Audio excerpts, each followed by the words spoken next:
Sahabat, saya mulai dengan sebuah kutipan yang jenaka tapi serius. Ini kutipan dari Emilia Clarke, seorang artis muda dari Inggris. Ia mengatakan, "Ayah saya memberi nasihat. Jangan pernah kita mempercayai mereka yang ukuran televisi di rumahnya lebih besar dibandingkan ukuran rak bukunya." Jadi jika ia punya rak buku yang jauh lebih kecil ketimbang ukuran televisinya, jangan percayai dia. Tentu saja kita tidak menafsir kutipan ini secara tekstual, bahwa sebaiknya kita punya rak buku yang sangat besar, yang jauh melampaui ukuran televisi kita. Tapi ini satu ajakan renungan mengenai pentingnya kita mempunyai buku, pentingnya kita mengkoleksi buku, pentingnya kita membaca buku dan merenungkan isinya. Hanya dengan membaca buku, apalagi jika itu buku-buku besar, buku-buku penting, maka kita pun memiliki alam pikiran yang tercerahkan, yang terinformasikan, sehingga pandangan-pandangan kita dapat dipercayai oleh orang lain.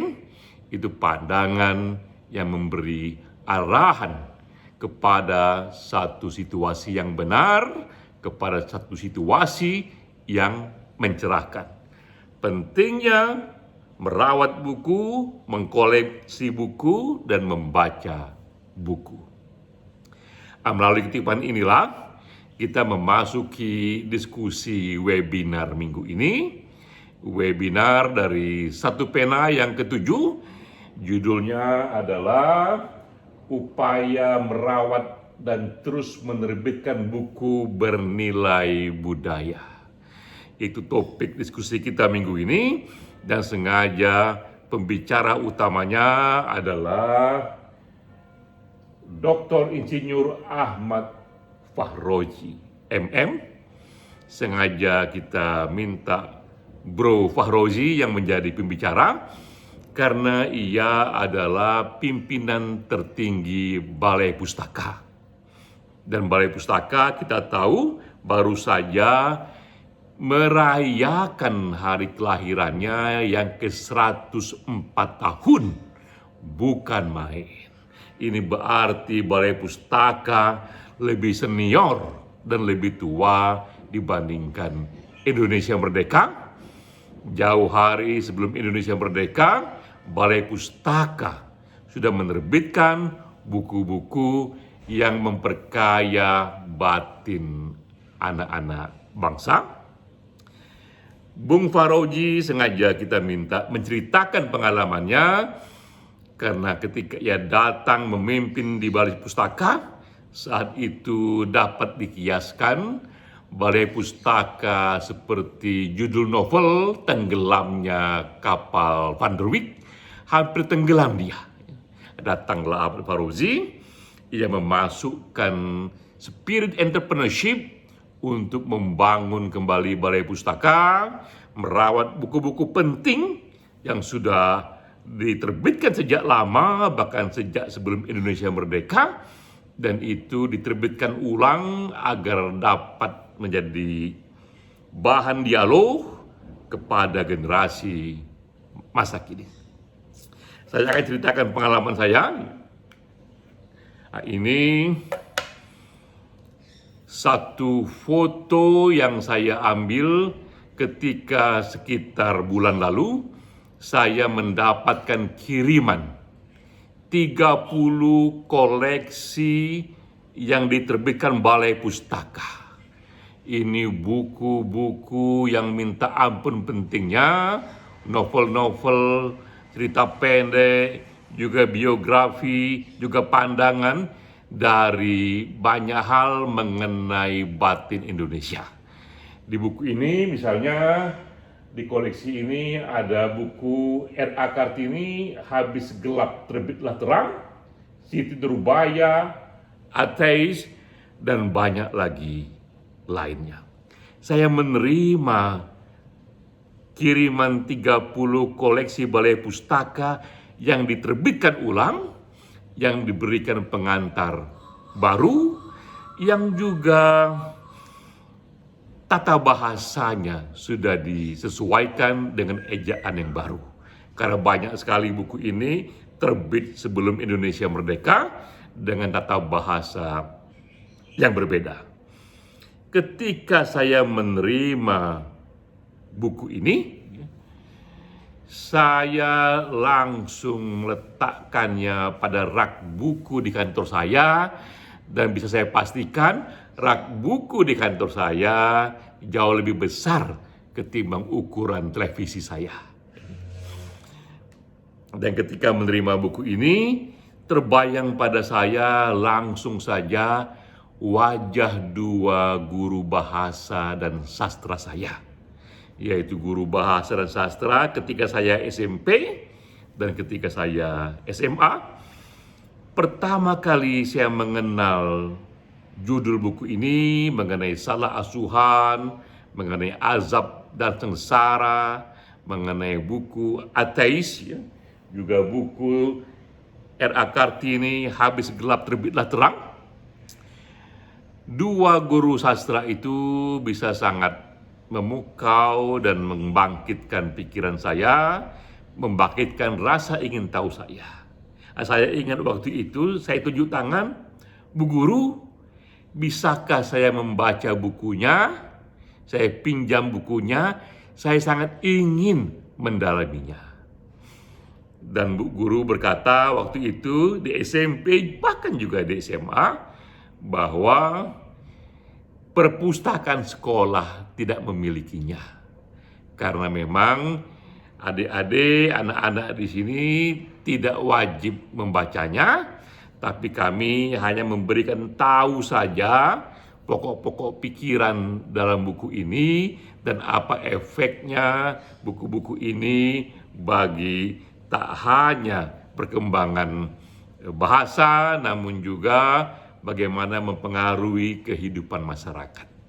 Jadi waktu SMP, waktu SMA, saya hanya mendengar saja tentang buku ini, tapi saya tidak pernah membacanya, bahkan tak pernah menyentuh bukunya itu. Padahal itu buku penting. Tapi ketika saya sekolah di Amerika, ambil S2 dan S3, dan saya masuk ke dalam perpustakaan sekolah, yang di sana bahkan perpustakaan itu 8 lantai tingginya, saya menemukan buku ini. Saya masih ingat situasi saya waktu itu. Saya terpana dalam shelf rak buku tentang sastra Indonesia. Saya lihat itu, buku Siti Nurbaya, Azab dan Sengsara, Ateis. Ini buku-buku yang saya dengar sejak SMP, sejak SMA. Pertama kali saya pegang bukunya itu justru di perpustakaan di Amerika Serikat sana. Jadilah itu peristiwa pertama kali saya membaca buku-buku ini, bukan di Indonesia, tapi di Amerika Serikat. Bukan di perpustakaan sekolah Indonesia, tapi di perpustakaan sekolah Amerika Serikat. Itu pengalaman saya tentang buku ini, ya. Lanjut. Lalu saya terkenal. Satu berita yang pernah saya baca, ini mengenai kegiatan yang dibuat oleh Library of Congress. Perpustakaan ini, ia kembali membuat pagelaran, membuat pameran tentang buku-buku yang dianggap ikut membentuk batin Amerika. Mereka sengaja memilih 88 buku yang paling penting yang membentuk batin Amerika, dan buku-buku itu mereka terbitkan kembali dengan tata bahasa yang sudah diperbaiki, karena bahasa Amerika Serikat 200 tahun yang lalu atau 100 tahun yang lalu pastilah berbeda dengan tata bahasa masa kini, dan mereka pun juga memberikan pengantar baru dari buku-buku ini agar pembaca di masa kini memahami konteks sosial, ekonomi, politik, budaya ketika buku yang lama itu diterbitkan. Jadi ada usaha sengaja dari Congress of Library di Amerika untuk kembali membawa buku-buku lama yang penting sekali itu dan menjadikan ini sarana dialog kepada warga Amerika saat ini, terutama kepada para pemimpin di Amerika. Kita lihat beberapa contohnya. Nah, ini contohnya. Ini contohnya beberapa buku yang diterbitkan kembali. Ada yang judulnya The Adventure of Huckleberry Finn, di karangan Mark Twain yang terbit tahun 1884. Sudah hampir 200 tahun yang lalu buku ini dianggap ikut membentuk batin Amerika, diterbitkan kembali. Ada juga judulnya Pragmatism, William James. Ini diterbitkannya pertama kali 1907. Ini buku filsafat, buku renungan filosofi, pandangan hidup yang juga membentuk Amerika. Juga diterbitkan di sana contohnya The Private Life of the Late Benjamin Franklin. Ini salah satu founding father di Amerika. Biografinya yang dulu terbit di tahun 1793, lebih dari 200 tahun yang lalu, diterbitkan kembali. Ini hanya contoh 3 saja, kategori fiksi, non-fiksi, biografi mereka pilih untuk diterbitkan kembali karena penting bagi mereka. Generasi sekarang juga berdialog dengan begitu banyak buku-buku yang sudah diterbitkan di Amerika sana yang sudah membentuk dan memperkaya perjalanan budaya Amerika. Inilah buku yang mereka sebut, ini buku that shape Amerika, buku yang membentuk batin Amerika. Berangkat dari sinilah, ini selanjutnya, bulan lalu saya terpilih secara aklamasi menjadi Ketua Umum Satu Pena, Ketua Umum Persatuan Penulis Indonesia secara aklamasi yang disingkat Satu Pena. Saya pun mencanangkan 7 program unggulan, dan ini satu dari 7 program unggulan itu adalah saya meniatkan akan menerbitkan kembali 100 buku pilihan, setidaknya dalam bentuk print on demand, buku-buku Indonesia yang punya nilai sejarah dan budaya sejak era kolonial. Seperti yang tadi dikerjakan oleh Library Congress of Library yang menerbitkan kembali buku-buku yang membentuk batin Amerika. Di Indonesia pun saya mencanangkan akan menerbitkan kembali 100 buku pilihan yang punya nilai budaya, yang punya nilai kultural, yang membentuk batin Indonesia. Dan saya katakan kepada diri saya sendiri sebelum saya selesai menjabat amanah sebagai Ketua Umum Satu Pena, 100 buku pilihan ini sudah harus selesai. Saya rencanakan menyambut Sumpah Pemuda 28 Oktober 2021, list buku ini sudah disusun. Lalu pelan-pelan dari list ini kita terbitkan kembali dalam bentuk print on demand, tentu dengan berkonsultasi dengan ahli warisnya. Akan kita katakan, Bapak dan Ibu sekalian, ini buku-buku yang dikarang oleh kakek atau buyut ibu, begitu besar efeknya, pengaruhnya bagi batin Indonesia.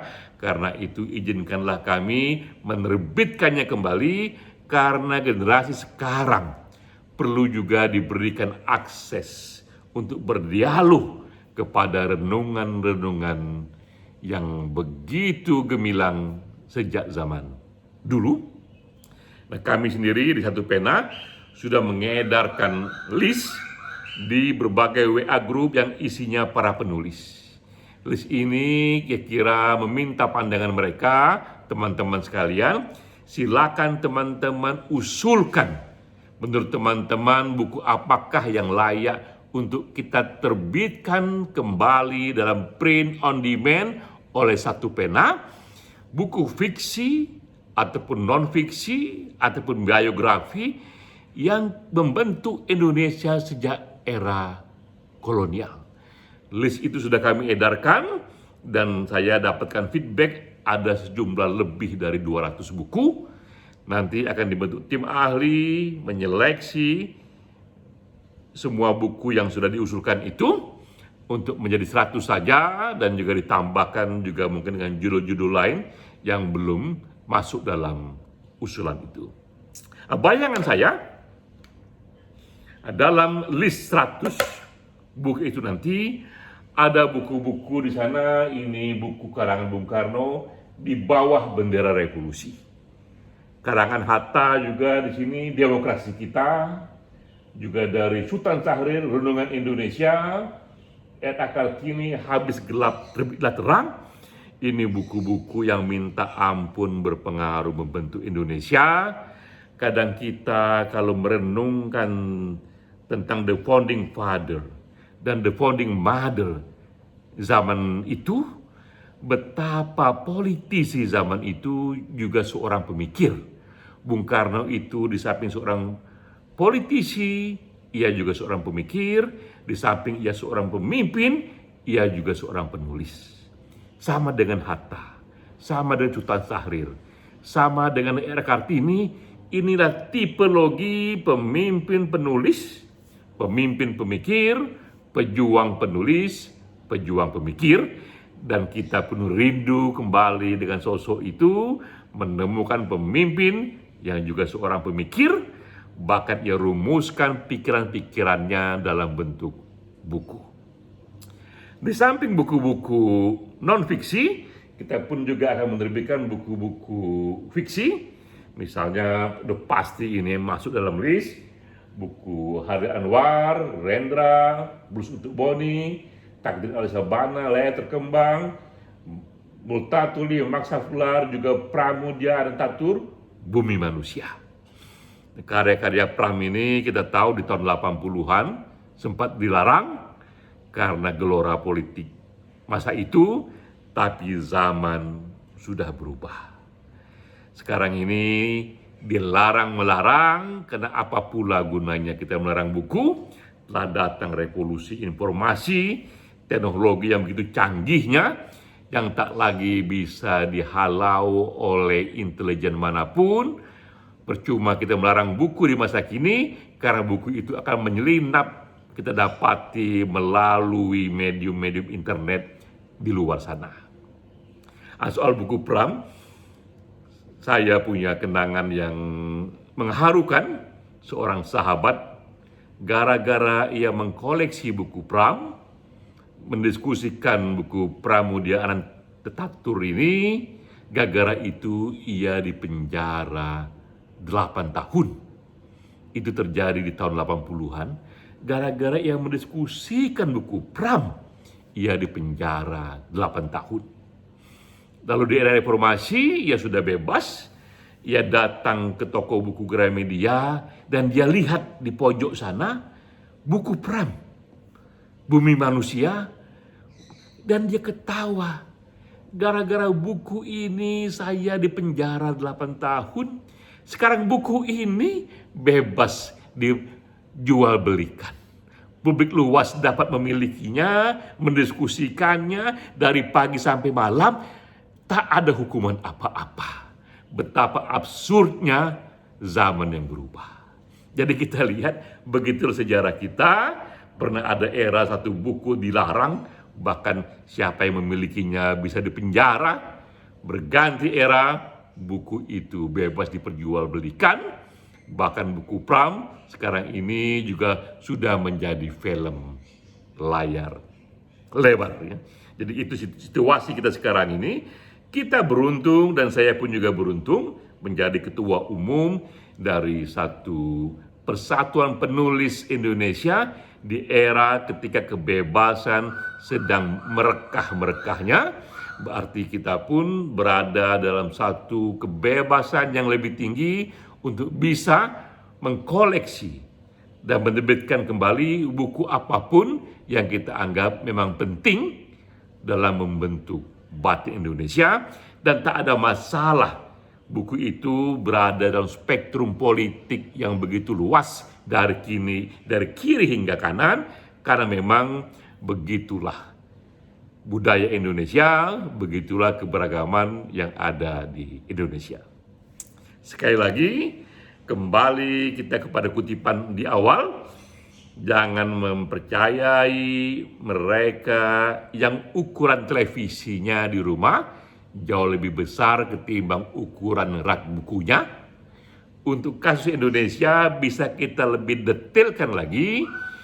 Jangan meyakini atau mempercayai apapun pandangan mereka tentang Indonesia jika mereka belum membaca setidaknya 5-10 buku minimal dari koleksi yang akan kita buat ini, yaitu 100 buku pilihan yang membentuk batin Indonesia. Jika kita belum membaca minimal 5-10 buku dari koleksi ini, berarti kita belum benar-benar mendalami batin Indonesia, belum benar-benar mengenali batin Indonesia. Dan kita sekali lagi menyambut baik topik minggu ini, betapa pentingnya merawat buku dan menerbitkan buku yang punya nilai-nilai sejarah serta budaya Indonesia. Salam.